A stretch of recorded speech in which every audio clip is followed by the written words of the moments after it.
So we're out here continuing the video regarding introducing a young horse to spurs.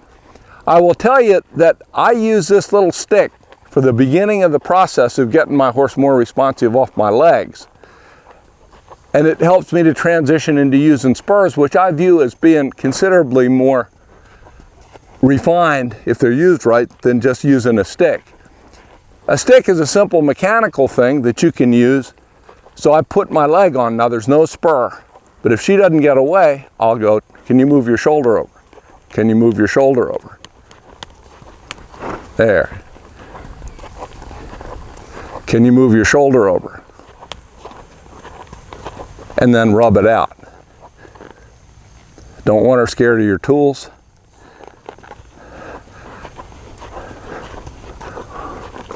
So that's what I do before I'll start to use a spur on her. But at some point, step over, there you go. At some point, it's time to do things in a little more grown-up way. So I may keep the stick or I may not. I think I'll jettison it today and just sort of rely on my spur, and if I had to touch her with a rein, I could. So I'm just walking around and see how she's leaning through her shoulder to the left.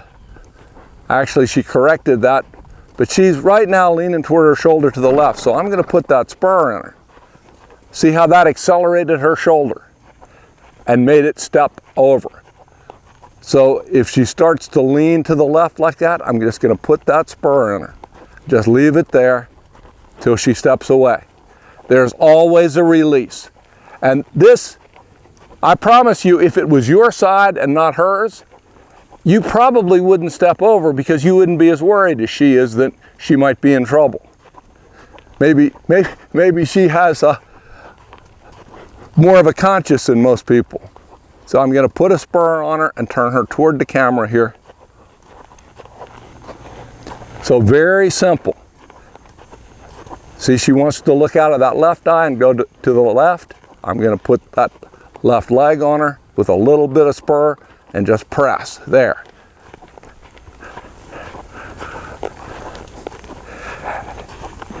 And I will do this at a walk for quite a little while. I don't need to incorporate a trot or certainly not a lope in a young horse. One thing that is very important, if you're going to use spurs, you better have control of your own legs. So I don't use spurs on colts. I could say, oh, come on, I'll just have the spurs on, not use them. But you know, if things go a little sideways, colt bucks or something, you might find yourself out of position with a spur on a horse you didn't want to. Unfortunately, there's an awful lot of people who will do that just out of lope. They'll get their legs sloshing around like water in a bucket, and all of a sudden it splashes over into the horse's side with a spur. Those people shouldn't be wearing spurs.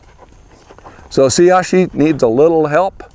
I'm going to put a little there. Now, like everything else I do, which is probably why I don't get millions of views on this YouTube deal, is it's pretty low key. So I'm going to put my leg on. No move, put my spur in. So always put your leg in gently. If she doesn't go, roll that spur into her till she gives. It took her a little while there, and don't let her stall.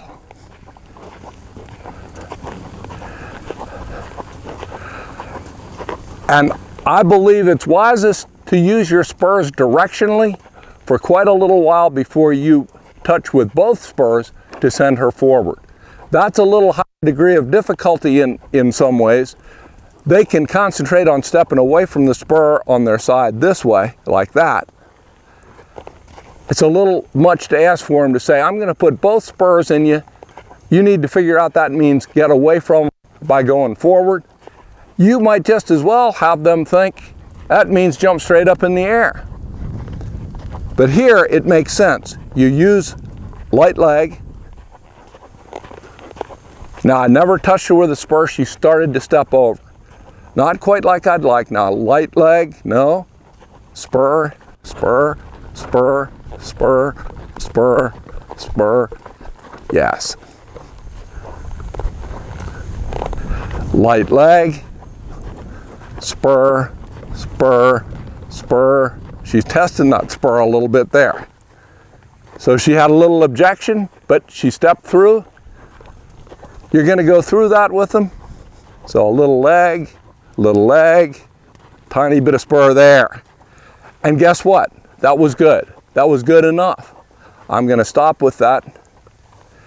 And of course, I'll go the other direction. The interesting thing is, this mare is just a little more responsive to the backup right now because she has more awareness. She's more alert. You always want their attention. You want them to be present with you. Spurs can help you do that, and they can help you to ride with a lighter leg for the rest of the horse's life. So somewhat counterintuitively, I will use spurs earlier on a younger horse and use them a little more aggressively for a while. And then the rest of the horse's life, it's almost like the opposite of an emergency brake. You have it when you need it, you rarely will. So I know spurs are a controversial topic in these enlightened days, but used properly, they're a good tool. As they say, they're not a weapon, they're a tool. Don't weaponize them, but don't leave them off if you're competent to use them and you go at your horse with the right frame of mind. Give it some thought and come back and see us again.